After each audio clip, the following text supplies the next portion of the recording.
Assalamualaikum warahmatullahi wabarakatuh. Jumpa lagi di channel ini, channel Pak Darto, channel untuk meraih prestasi. Nah, pada video kali ini Bapak akan merangkumkan materi IPA kelas 7 semester 2 yang perlu dipersiapkan untuk menghadapi PAT ya.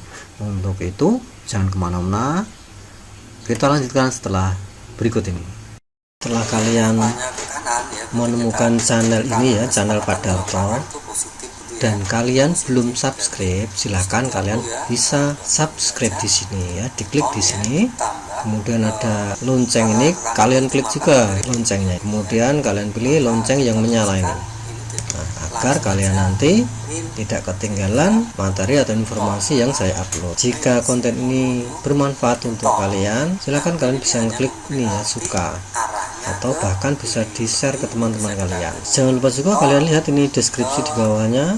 Di sini kadang ada materi ya, ini ada rangkuman materi seperti ini, kalian klik nanti bisa download. Kadang juga ada ini, ada link materi yang mungkin berkaitan dengan konten yang ada di atasnya. Jika dari konten ini ada yang perlu ditanyakan atau mungkin ada pengalaman yang bisa di share, silahkan diklik di sini ya, di komen. Saya kira itu ya, terima kasih. Baik, kita mulai saja ya. Kita mulai dari bab 1, sistem organisasi kehidupan. Urutan sistem organisasi kehidupan dari yang terkecil adalah dimulai dari sel ya, kemudian sel-sel itu membentuk jaringan, jaringan-jaringan membentuk organ, organ-organ membentuk sistem organ, dan akhirnya beberapa sistem organ membentuk organisme. Itu urutan sistem organisasi kehidupan ya. Nah, sekarang kita satu persatu kita pelajari. Yang pertama adalah tentang sel, bahwa jenis sel dibedakan menjadi 2. Yang pertama adalah sel prokaryotik, yaitu sel yang tidak memiliki membran inti. Contohnya pada Monera, yaitu makhluk hidup yang tingkatannya rendah ya, misalnya bakteri dan ganggang biru. Sedangkan yang sel eukariotik adalah sel yang memiliki membran inti ya, misalkan pada protista, jamur, tumbuhan maupun pada hewan. Ini baiklah, apa itu membran inti? Kita akan menunjukkan ya, membran inti itu di mana posisinya. Kita lihat ini ada gambar sel, satu animal cell, sel hewan, dan plant cell, sel tumbuhan. Nah, kita lihat bagian intinya. Intinya itu bagian yang mana? Yang ini, nukleus ini ya. Ini bagian inti yang ditunjukkan, yaitu yang ini ya, yang warnanya ini. Inilah intinya. Inti ini kan dikelilingi oleh ini namanya membran inti yang memisahkan antara inti dengan plasma. Plasma itu cairan yang di luar inti. Kalau ada membran intinya ini namanya eukariotik. Kalau tanpa ini, tanpa membran inti ini namanya prokaryotik. Jadi pro itu pra ya, sebelum atau tidak mempunyai ya. Oke, sekarang kita lanjutkan ya, kita bahas tentang organel sel.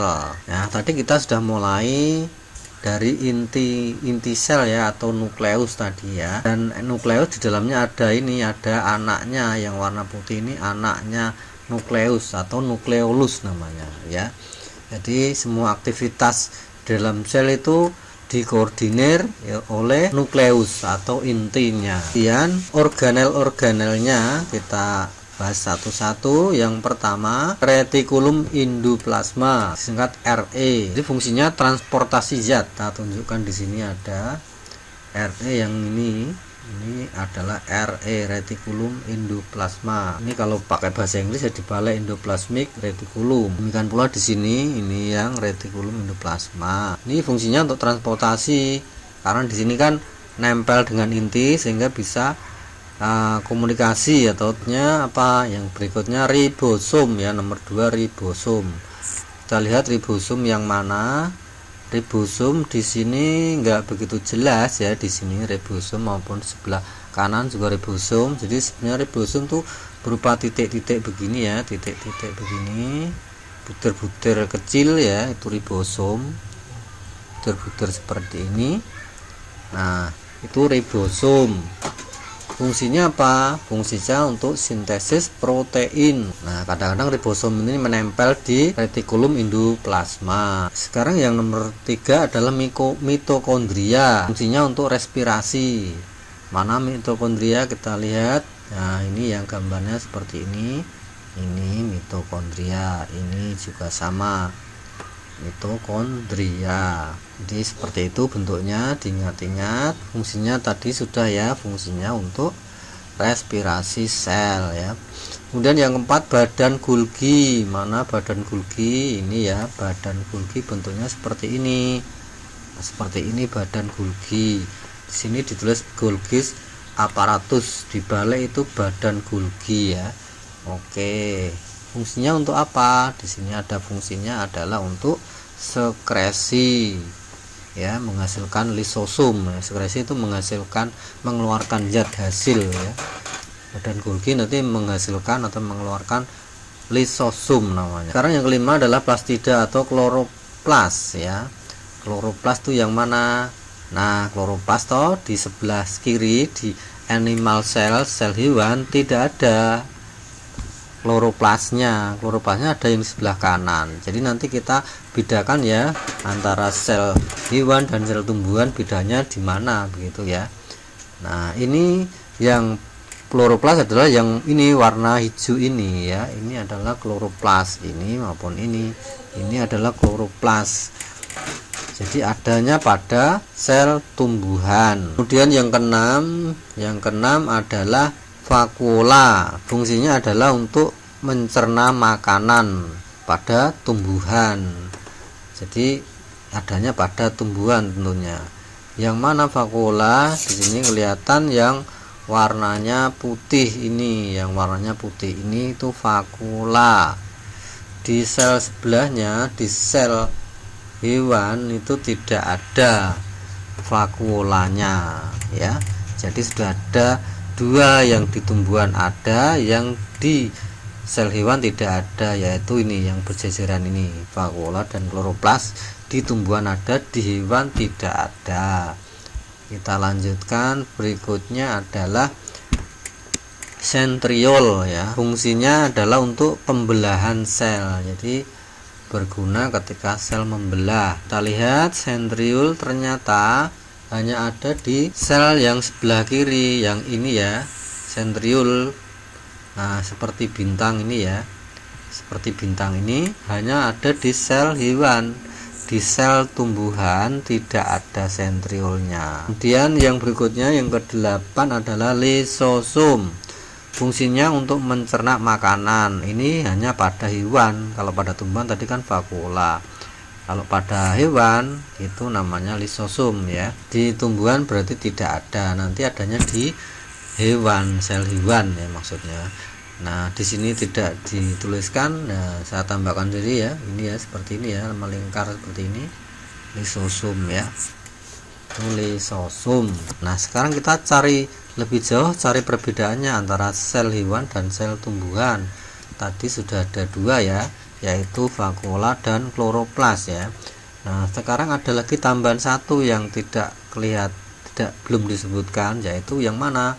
Nah, yang ini yaitu yang mengelilingi sel. Itu kita lihat yang mengelilingi kan ini kan ada dua nih di tumbuhan, sedangkan di sel hewan hanya satu. Di sini namanya apa ini? Plasma, membran, di balik membran plasma.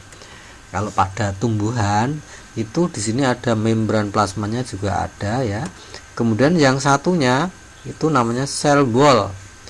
Sel wall itu dinding, berarti dinding sel. Jadi ada dua, dinding sel dan membran plasma. Kalau pada sel hewan hanya ada membran plasma. Nah, sifatnya dinding sel ini terbuat dari selulosa, sehingga membuat sel tumbuhan nanti lebih keras ya. Kalau sel hewan kan kelihatan elastis gitu ya. Pada sel hewan itu yang ada ininya, ada sentriol dan lisosom, sedangkan di tumbuhan enggak ada. Sedangkan pada sel tumbuhan malah ada 3, dinding sel ada, kemudian ada juga plastida atau kloroplas dan vakula ya, dimana di sel hewan tidak ada gitu ya. Oke, sekarang kita lanjutkan yang lain, yaitu setelah sel ini bawah adalah jaringan ya. Yang sel itu ini tadi ya, pengertiannya unit struktural dan fungsional kehidupan yang terkecil ya berarti. Sekarang yang jaringan itu apa? Jaringan itu kumpulan sel-sel yang mempunyai fungsi dan bentuk sama. Contoh jaringan secara khusus ya, jaringan pada tumbuhan, misalnya jaringan pembuluh kayu atau silem, jaringan pembuluh tapis atau floem. Pada jaringan hewan atau manusia, misalkan jaringan epitel, otot, jaringan tulang rawan, jaringan saraf, dan lain-lain. Yang C adalah organ. Sekarang organ itu apa? Yaitu kumpulan beberapa macam jaringan yang berbeda untuk melakukan fungsi yang sama. Jadi organ itu kumpulan dari jaringan-jaringan yang berbeda-beda tapi membentuk satu fungsi yang sama. Misalkan ini contohnya mata itu organ. Mata di organ mata itu kan ada apa? Ada macam-macam, ada jaringannya macam-macam ya. Ada jaringan ototnya ada, di sini ototnya ada. Ya, ototnya ada. Jaringan saraf juga ada. Ya toh? Nah, jaringan darah ya mungkin ada ya. Nah, seperti itu ya. Di hidung juga begitu, ada jaringan apa? Tulang ya, tulang rawan, jaringan otot dan yang lain-lain ya, termasuk jaringan saraf itu ya. Contohnya itu telinga juga akar, batang, kalau pada tumbuhan itu pada akar ya, batang itu organ ya, organ pada tumbuhan itu akar, batang, dan daun.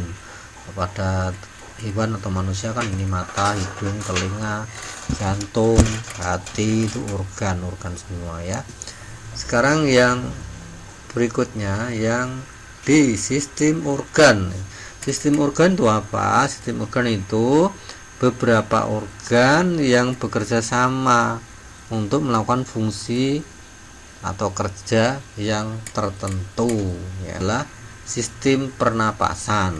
Sistem pernapasan itu kan terdiri dari beberapa organ, mulai dari yang bagian atas itu apa? Hidung, kemudian tenggorokan, kemudian paru-paru ya toh. Nah, jadi organnya ada beberapa macam organ yang berbeda ya. Sistem pencernaan, nah mulai dari atas ya, mulut ya, kemudian ada lidah, ada gigi, ada lambung, ada usus besar, usus kecil ya, ada anus, itu adalah organ-organ yang menyusun sistem pencernaan. Sistem peredaran darah, nah, di sini ada jantung, pembuluh darah. Kemudian sistem ekskresi itu pengeluaran, ada ginjal ya, ada kantong kemih ya, alat kelamin kan, organ yang berfungsi untuk pengeluaran. Kita lanjutkan organisme. Nah, organisme itu tentunya adalah kumpulan ya. Organisme tentunya adalah antar sistem organ tadi saling berhubungan ya, antar sistem pernapasan, sistem pencernaan, ada sistem peredaran darah, ada sistem ekskresi, ini bekerja sama ya, berhubungan, bekerja sama menjalankan fungsinya. Jadi kalau ada sistem pencernaannya ada, sistem pernapasan ada, peredaran darah ada, sistem saraf ada, sistem ekskresi ada, maka nanti akan membentuk yang namanya organisme. Jadi organisme adalah satu jenis makhluk hidup atau individu, misalkan manusia. Demikian ya untuk bab 1. Mudah-mudahan cukup jelas. Kita lanjutkan dengan bab yang kedua. Bab yang kedua yaitu interaksi makhluk hidup dengan lingkungannya. Lingkungan itu Ya, lingkungan itu terdiri dari lingkungan biotik dan abiotik. Biotik itu lingkungan makhluk hidup ya, biotik makhluk hidup. Kalau ada A-nya berarti tidak ya, tidak hidup, berarti benda mati. Yang biotik misalkan manusia, hewan, tumbuhan, jasad renik ya. Kemudian kalau abiotik misalkan air, tanah, udara, cahaya, batu, itu yang abiotik. Sekarang habitat, yaitu tempat makhluk hidup biasa terdapat ya, satuan organisasi kehidupan. Nah, sekarang satuan organisasi kehidupan ada yang namanya individu. Individu yang pertama ya, individu itu apa? Yaitu satuan makhluk hidup tunggal. Satu makhluk hidup itu namanya individu. Misalkan seekor kucing, sebatang pohon bambu, ini namanya individu ya. Kemudian yang kedua populasi. Populasi itu kumpulan makhluk hidup sejenis yang hidup pada saat yang sama ya, kumpulan makhluk hidup sejenis yang hidup pada saat yang sama di lingkungan yang sama. Misalkan populasi rumput di halaman sekolah ya.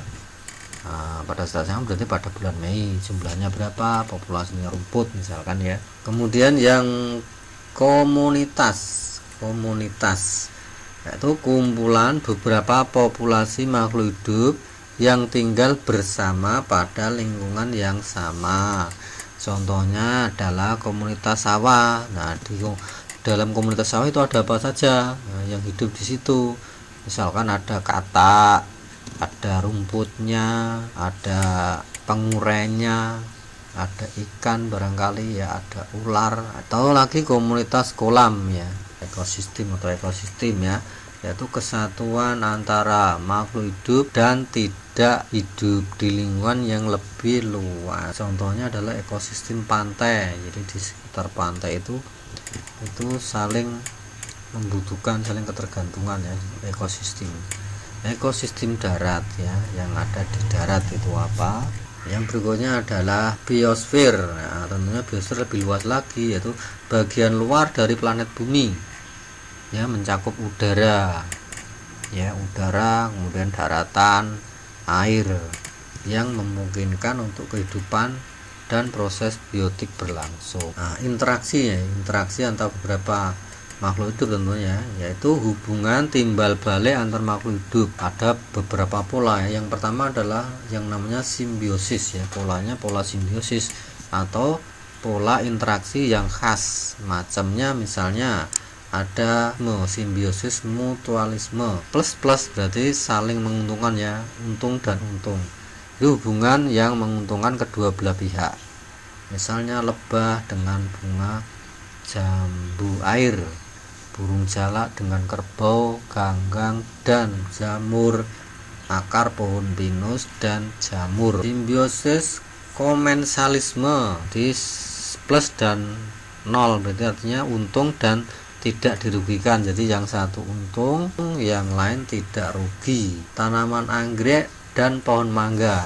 Anggrek untung, mendapat tempat untuk nempel, pohon mangga tidak dirugikan. Ikan hiu dan remora. Ikan remora untung ya, mendapat sisa makanan dari ikan hiu ya. Kemudian ikan badut dan anemon. Selanjutnya adalah yang C, yaitu simbiosis parasitisme, plus dan min ya, satu untung satu rugi ya, hubungan yang salah satu untung satunya rugi, untung dan rugi.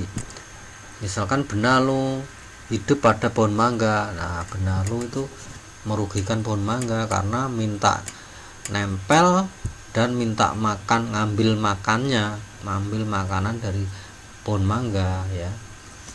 Jangan jadi benalu ya kita ya, nebeng melulu ya, benalu nebeng melulu, nah, jangan ya. Oke, tumbuhan tali putri dengan inangnya, kutu dan kepala.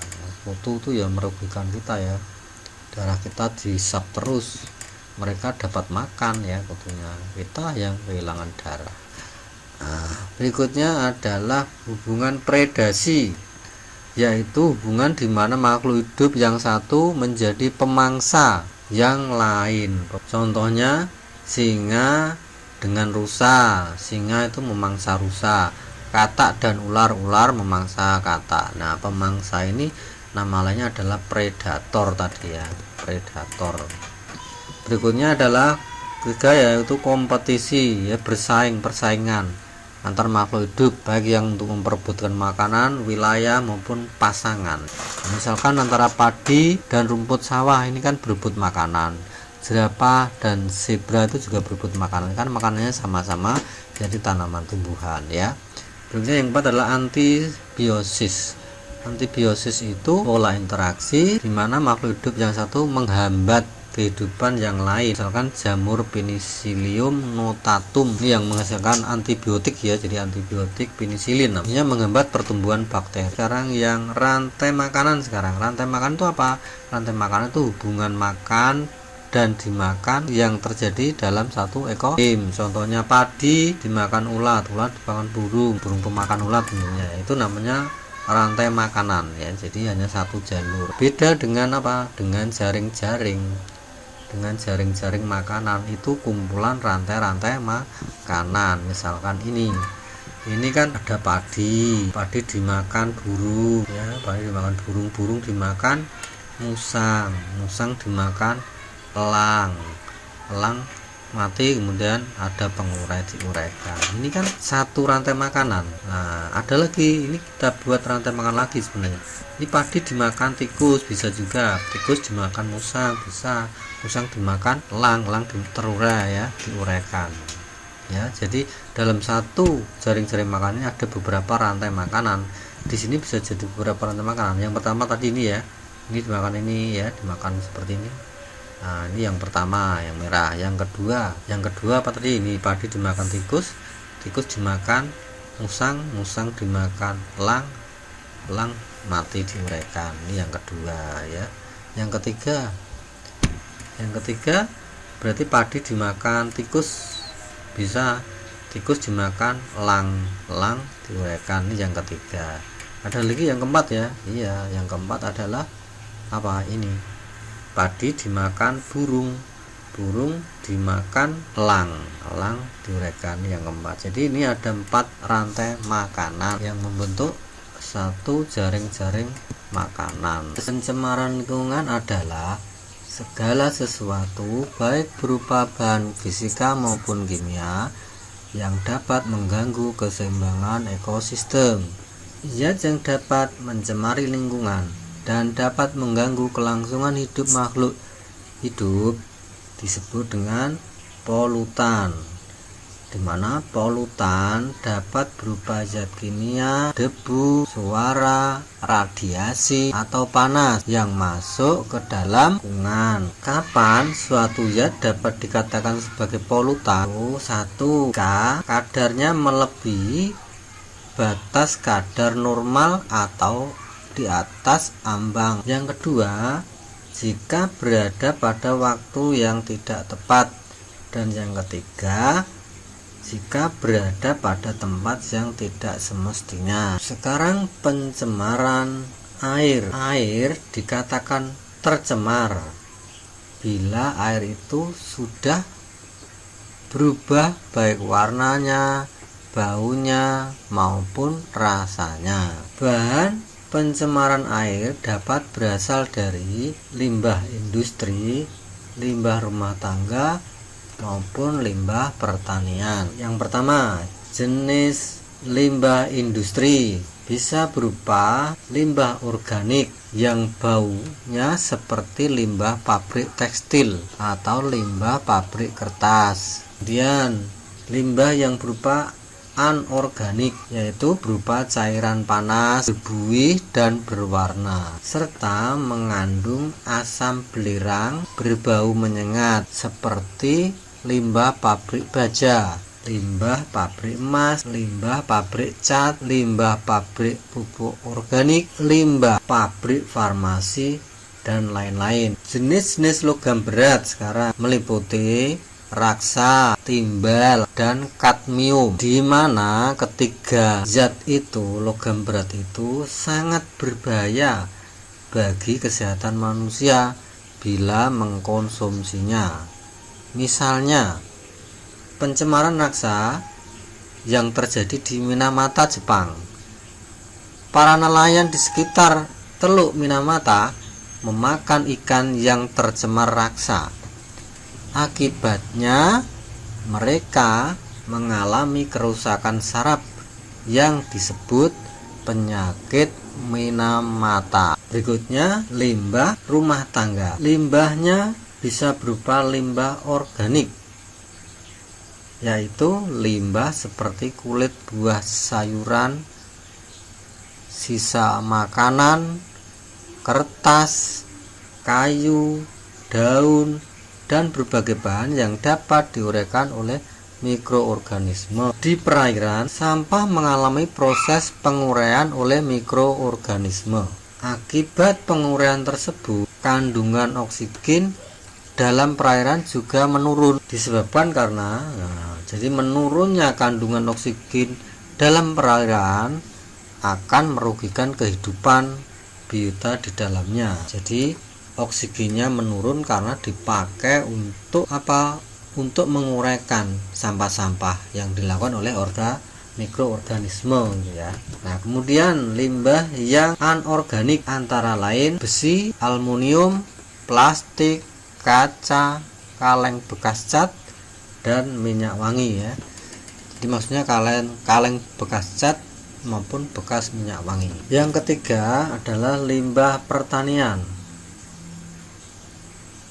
Bisa berupa limbah obat-obat pembasmi hama penyakit seperti pestisida, misalnya insektisida, maupun pupuk, misalnya pupuk urea ya. Ada ZA ya, ada TSP dan lain-lain. Nah, sekarang ini terjadinya booming alga atau tumbuh suburnya ganggang di atas permukaan air. Nah, peristiwanya seperti ini. Penggunaan pupuk yang berlebihan dapat menyebabkan suburnya ekosistem di perairan kolam, sungai, waduk, atau danau. Pupuk yang tidak terserap ke tumbuhan akan terbuang menuju perairan dan akan menyuburkan ganggang, menutupi seluruh permukaan air, sehingga mengurangi kadar sinar matahari yang masuk ke dalam perairan. Akibatnya, proses fotosintesis fitoplankton atau tumbuhan-tumbuhan kecil terganggu dan kadar oksigen yang terlarut dalam air menurun, sehingga merugikan makhluk hidup lain yang berada di dalamnya. Dampak pencemaran air yang A atau pertama, penurunan kualitas lingkungan. B, gangguan kesehatan. C, pemekatan hayati. Kemudian yang D, mengganggu pemandangan. Dan E, mempercepat proses kerusakan benda. Yang ketiga, cara menanggulangi pencemaran air itu bisa dilakukan dengan pengolahan limbah yang tujuannya adalah yang pertama, untuk menetralkan air dari bahan-bahan tersuspensi dan terapung. Kedua, menguraikan bahan organik biodegradable, yaitu bahan organik yang dapat terurai oleh aktivitas makhluk hidup, dinamakan dengan biodegradable. Yang ketiga, tujuannya adalah untuk meminimalkan bakteri patogen atau bakteri yang merugikan. Dan yang terakhir adalah memerhatikan estetika dan lingkungan. Itu tujuannya itu ya. Tujuan mengolah limbah atau pencemaran air. Berikutnya adalah cara pengolahan air limbah. Nah, tadi tujuannya, sekarang caranya. Yang pertama adalah dengan membuat kolam stabilisasi. Apa itu kolam stabilisasi? Yaitu mengolah air limbah secara alamiah untuk menetralisasi zat-zat pencemar sebelum air limbah dialirkan ke sungai. Nah, kolam stabilisasi yang umum digunakan adalah yang pertama kolam anaerobik, yang kedua kolam fakultatif, yang ketiga kolam maturasi. Ya, keterangannya itu kalau fakultatif itu pengolahan air limbah yang tercemar bahan organik pekat, sedangkan yang kolam maturasi untuk pemusnahan mikroorganisme patogen.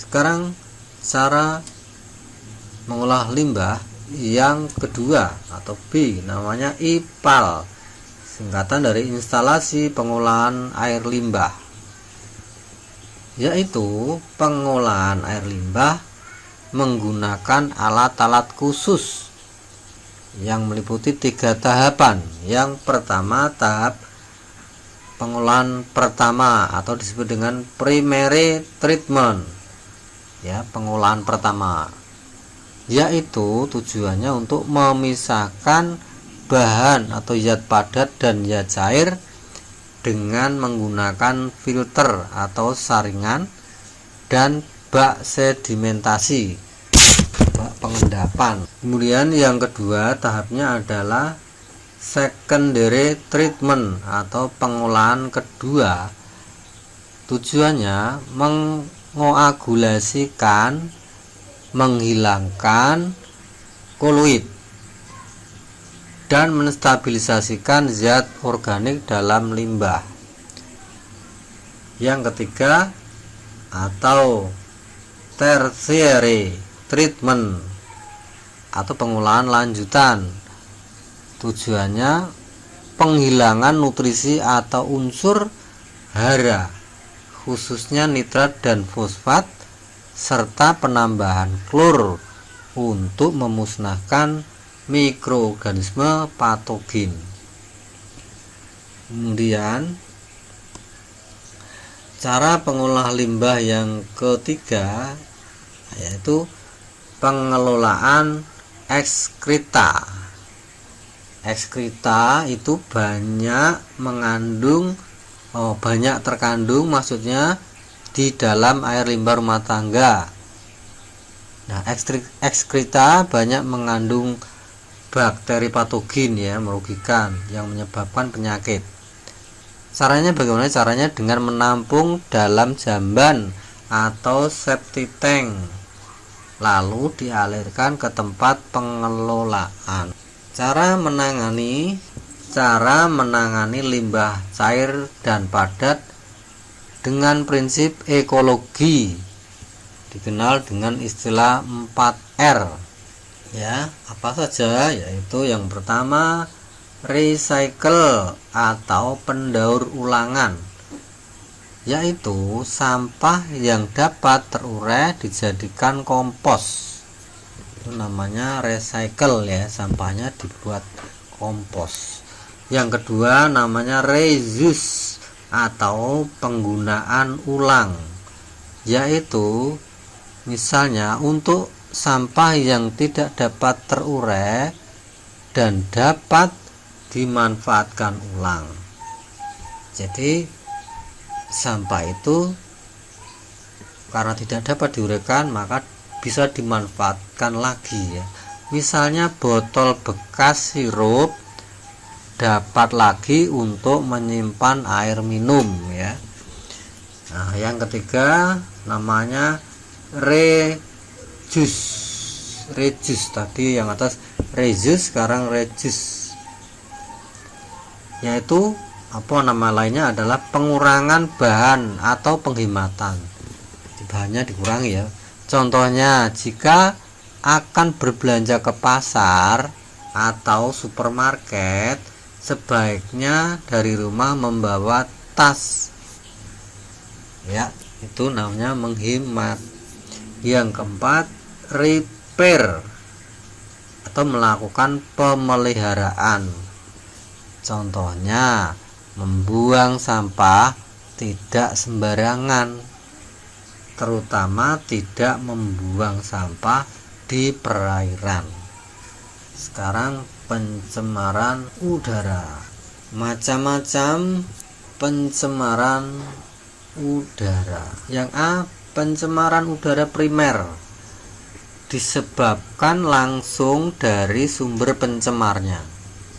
Contohnya, peningkatan kadar karbon dioksida yang disebabkan oleh aktivitas pembakaran oleh manusia.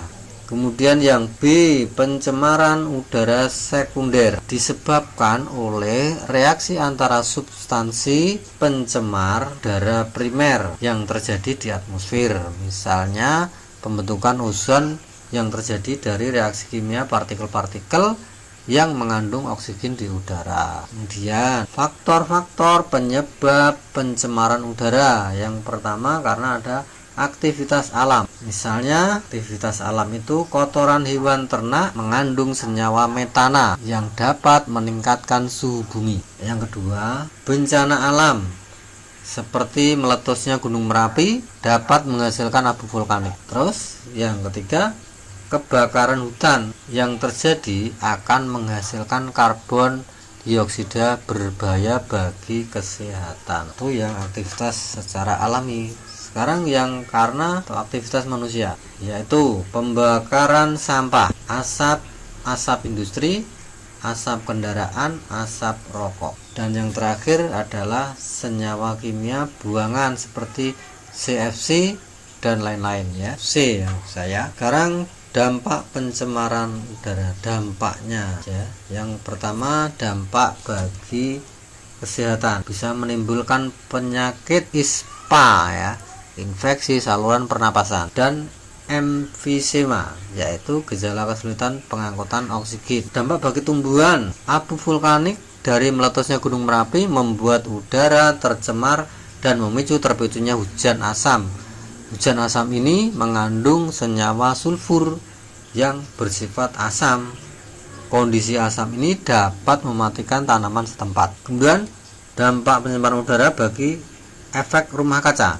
Jadi konsentrasi karbon dioksida dan karbon monoksida yang tinggi di atmosfer akan memicu terjadinya efek rumah kaca, yakni peningkatan suhu bumi. Gas CO dan gas CO2 akan membentuk semacam lapisan yang akan menahan panas bumi keluar. Bahan panas bumi yang dipancarkan dari bumi tidak bisa keluar karena ditahan oleh gas CO dan CO2, sehingga tidak bisa keluar dari bumi.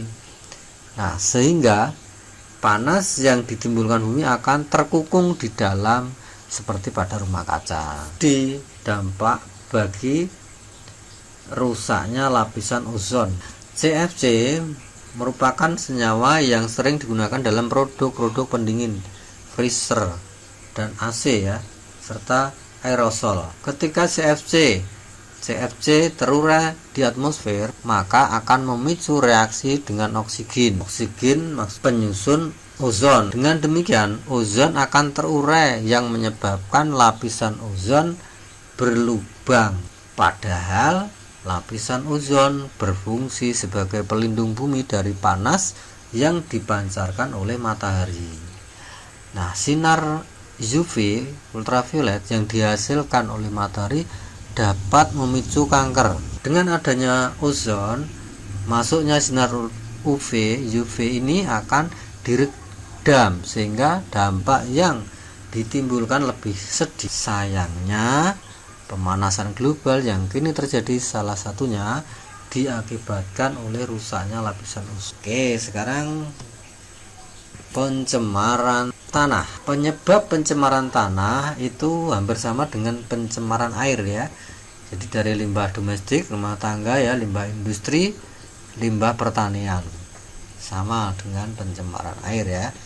Nah, cara penanggulangan pencemaran tanah sekarang yaitu dengan cara remediasi dan bioremediasi. Remediasi adalah kegiatan untuk membersihkan permukaan tanah yang tercemar. Caranya bagaimana? Ada dua caranya.